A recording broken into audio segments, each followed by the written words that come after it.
Wrong door, right chaos.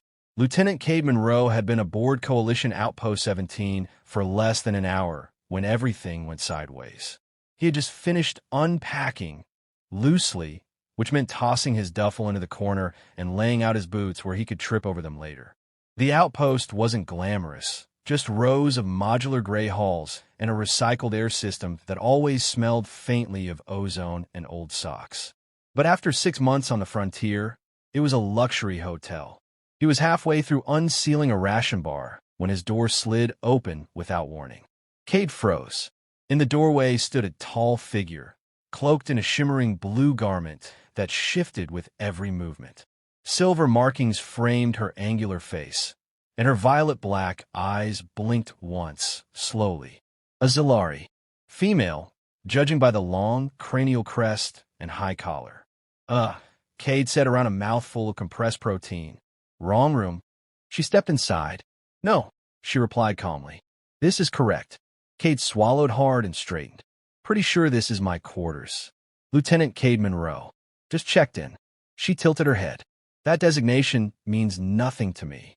My assigned location was room 472C. This is it. He blinked. Room 472C is mine. They stared at each other.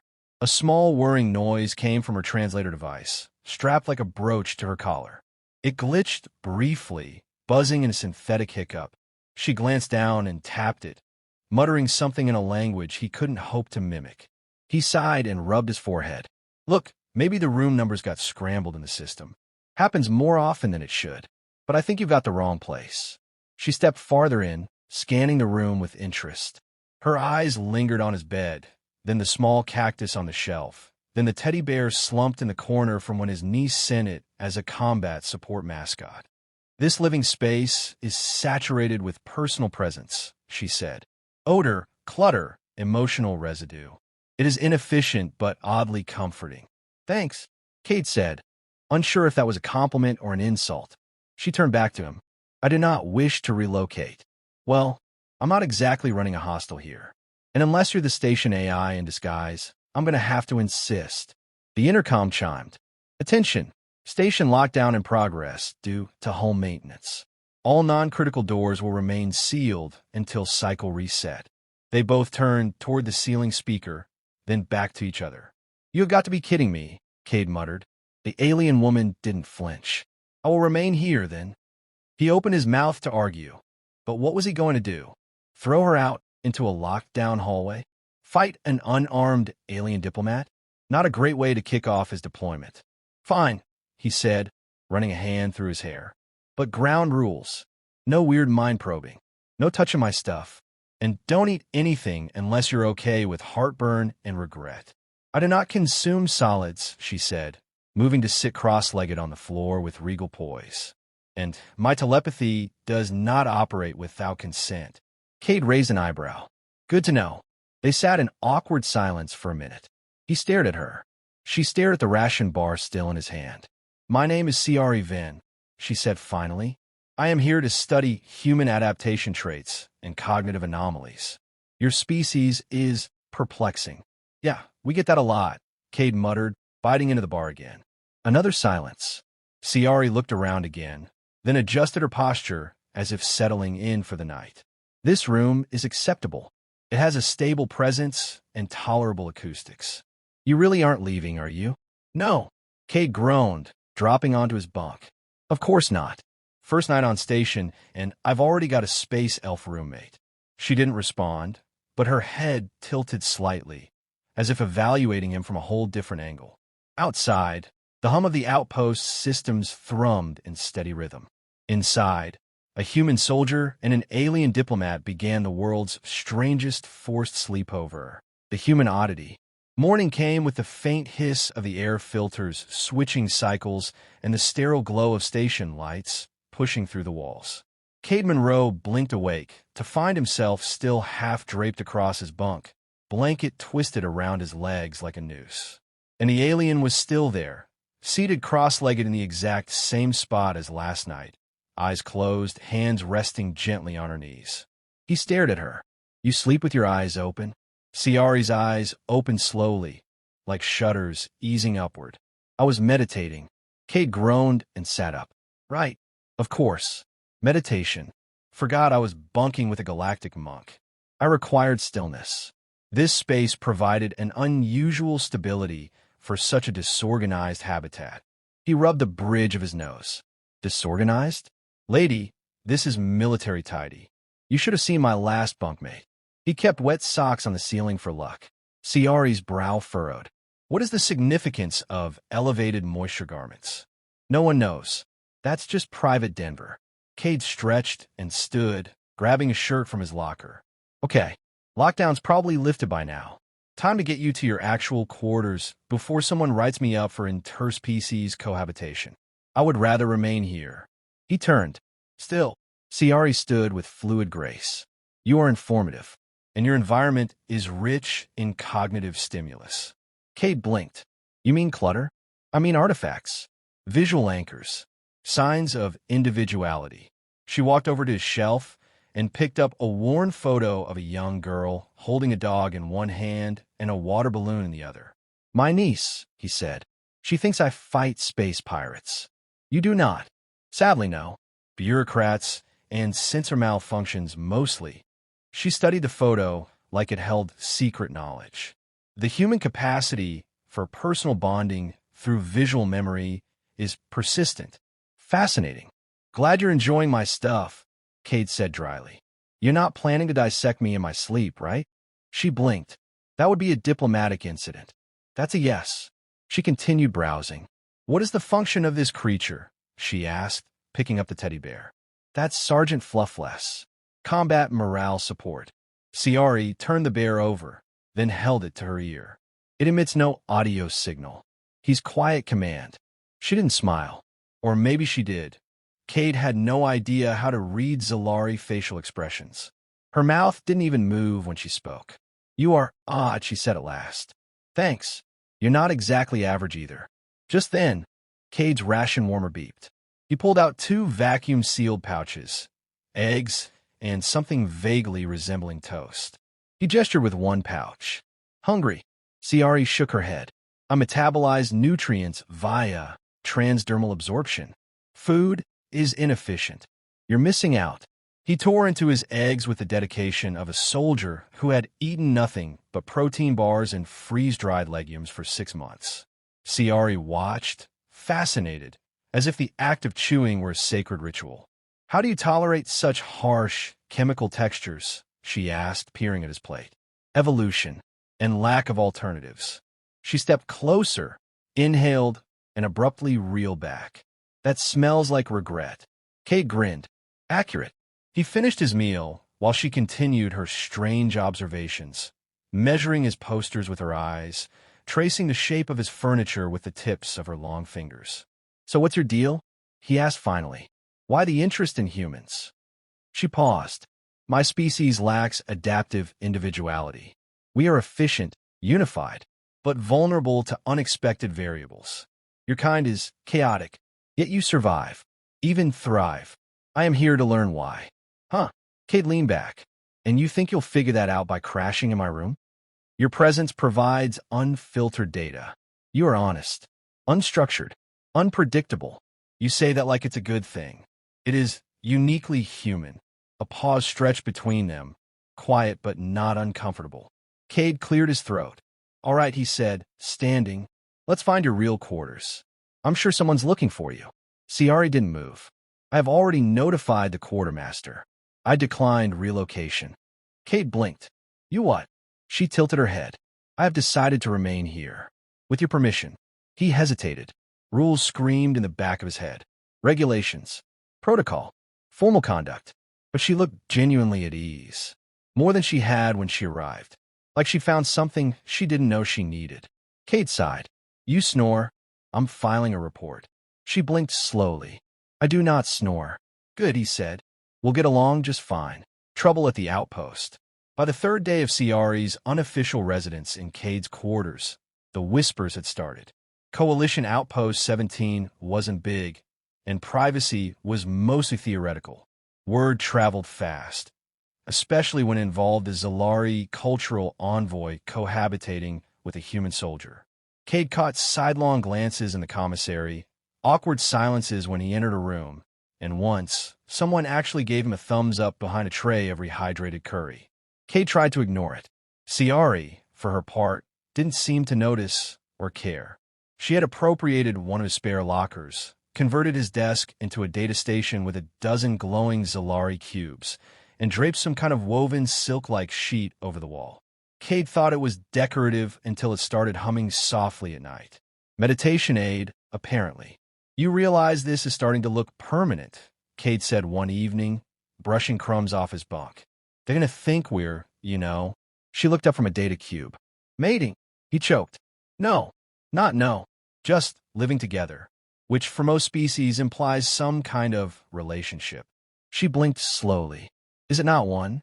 Cade opened his mouth, closed it again. Not that kind. Oh. She returned to her work, unconcerned. The knock on his door came just after the lights dimmed for night cycle. A sharp, efficient triple rap.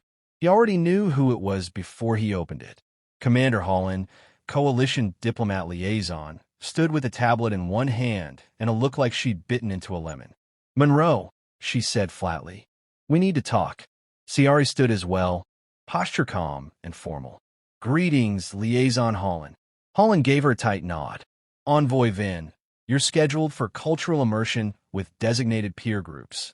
That doesn't include long-term cohabitation with military personnel. She's not disrupting anything, Cade said, stepping forward. We're just sharing space. Temporary. It's been 3 days. She learns better in informal environments, Cade argued. She's learning more from this than a dozen lectures. Holland narrowed her eyes. And what exactly is she learning? Siyari answered, human adaptability, sensory tolerance, behavioral variance under confined conditions, dietary recklessness, sentimental object hoarding, aggressive humor rituals. Cade glanced at her. You make me sound like a sitcom. Holland sighed, pinching the bridge of her nose. Envoy Vin, your species requested to study human behavior, not become a case study in regulatory violations. I have not interfered with operations, nor have I compromised security, Siyari said evenly.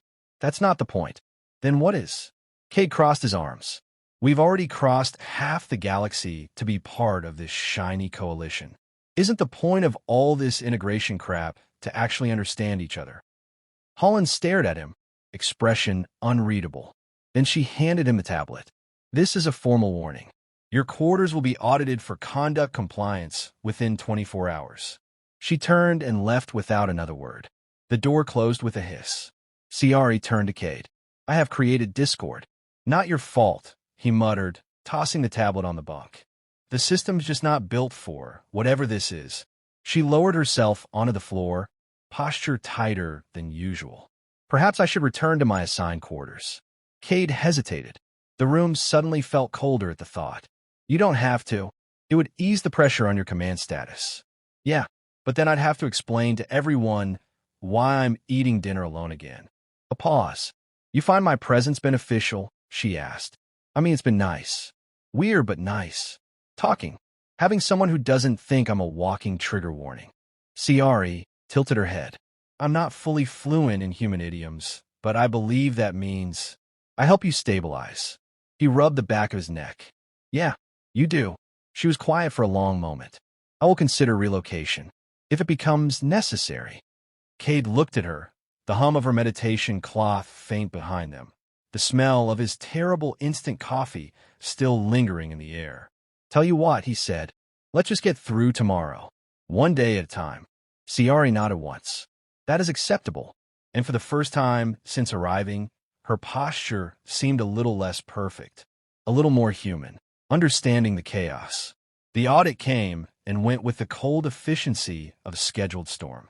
2 officers swept through Cade's quarters, scanning every surface, asking polite but pointed questions, and raising eyebrows at Siyari's humming wall cloth, her meditation cubes, and, of course, Sergeant Fluffless. Cade endured it with clenched teeth, trying not to show just how tense he was. Siyari, as always, remained serenely unreadable. In the end, they filed a conditional compliance report, No major violations, but strongly encouraged reassignment of shared personal quarters for intercultural clarity, which meant they were fine for now. Cade sank into his bunk after the officers left, head tilted back, exhaling like he'd been holding his breath for days. "Well," he said, "we passed. Kind of." Siyari stood across the room, eyes closed, fingertips pressed to her temples. The inspection was invasive. "Welcome to the military." After a moment, she lowered her hands. "I do not regret staying." Cade glanced at her. "Even if it gets you flagged back home?" She didn't answer right away. Her gaze drifted to the photograph still resting on his shelf. "There is value in discomfort," she said. "Growth occurs when stability is interrupted." He gave a wry chuckle. "That's one way to describe life in my quarters." She approached, pausing by the desk, where one of her data cubes glowed faintly. "My people think in patterns. Predictability. Harmony. We eliminate variables to maintain cohesion. But that makes us brittle." Cade nodded slowly. "You want to be more resilient." "Yes. And you are the model of structured chaos." Her lips almost twitched. "The mess of your daily rituals, your inconsistent hygiene schedule, your strange devotion to inedible food, all of it contributes to your species' adaptability." I didn't realize my laundry pile was a scientific revelation. "It is a cultural map," she said seriously. He laughed again, but it faded quickly. "You know, I was nervous coming here. First deployment off-planet since the war. Thought I'd be treated like a liability." Siyari studied him. "You experience conflict?" "Yeah. Saw friends die. Made decisions I'll never be proud of. Came back different." She stepped closer, but still functional. Barely, and still capable of bonding. Humor. Kindness. Even in uncertainty. Cade looked at her then, really looked. Not just at the exotic lines of her features or the shimmering color of her eyes, but the way she had slowly adapted. Not just to the space, but to him. The way she no longer flinched at the clutter, or asked why he kept music playing when he worked, or why he sometimes stared at nothing when the lights dimmed. "You've changed too, you know," he said. Siyari tilted her head. "How so?" "You speak more casually now. You don't announce every observation like it's a scientific thesis. You sit closer. You trust me." A long silence stretched between them. "I have changed," she admitted. "You are the variable I could not account for." He shrugged. "I'm a handful. You are the anomaly I needed." Something in her tone made Cade pause. Not romantic. Not exactly. But intimate in a way that went beyond words. Deeper than culture. A recognition of connection. He stood. Walked over. Not too close, just enough. "Well," he said softly, "maybe the galaxy needs more anomalies." She looked up at him, and her expression shifted, subtle but unmistakable. "Yes," she said, "perhaps it does." Just then, the station-wide alert chimed. "Attention! Coalition delegates to report for cross-species diplomacy simulation at Command Hall 2 in 20 minutes. Siyari's brow lifted. "I am expected." Cade smiled. "You'll do fine. You've been training with the best." She moved toward the door, but paused before it opened. "Will you be here when I return?" "Unless there's another audit," he said, grinning. "I'm not going anywhere." She inclined her head, a gesture he now knew meant something like affectionate respect, and exited. The door slid shut behind her. Cade sat down, alone again, but not really alone. He looked around the room. Her cloth still hummed gently. Her cubes glowed from the desk. Even her scent lingered, floral and ozone, like distant rain on alien soil. He didn't know what tomorrow would bring. But for once, that uncertainty didn't feel like a threat. It felt like a beginning.